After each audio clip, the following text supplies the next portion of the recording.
Welcome back to A View from the Mic. I'm really excited today. We've got a whole box full of stuff to go over.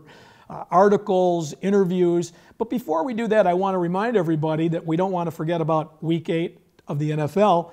But of course, you know, on this show, we don't talk about football. That's up to Chet. What I'm really want to get into, and maybe it'll turn into a rant, I hope not, but I'm a little tired of hearing about whining and hand-wringing about the NBA players that are being locked out. People feel sorry for them. You know, how are they going to make ends meet? Well, let me tell you a little bit about how they do make ends meet. The average NBA salary cap for a team is $60 million. Now that's $1.8 billion spread out over all the teams. That's 450 players splitting up $1.8 billion, or $4 million per player.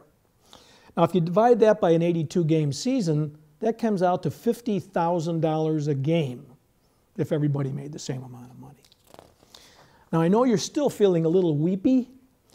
Think about this. Kobe Bryant made $25 million last year. That's $308,000 per game for 82 games, including earning $7.7 million for all the games his team lost. $7.7 million for losing 25 games. Let's talk about Luke Donald. Who's Luke Donald? The #1 player on the PGA Tour. He makes $86,000 per round. That's 5 hours, good and bad weather, tremendous pressure, crowds all around him. $86,000 per round. He's the best player in the world. Djokovic, on the tennis tour, the #1 player, makes $142,000 per match.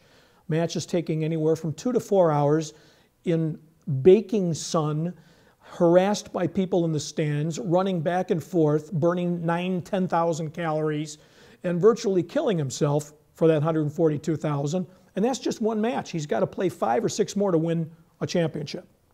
But that's right, Bryant goes home after all those losses with $7.7 million, while the fans go home empty-handed, feeling sad and upset.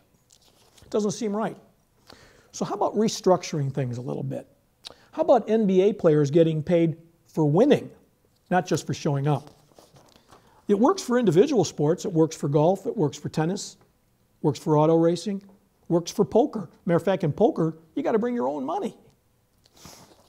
So the combined NBA payroll for each game is $1.5 million. So for the sake of this exercise, the assumptions are that the players make all the same money. That means win or lose, the average player makes $50,000 per game. So what do we do about that? Let's pretend that we can restructure it so that $1.5 million gets divided up this way. 2/3 to the winning team, 1/3 to the losing team.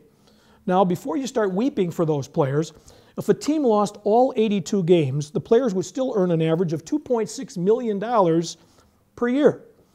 That's if they lost all 82 games. And the winners would get $5.3 million. Doesn't sound so bad.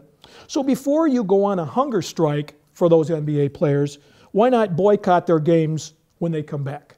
This has been A View from the Mic.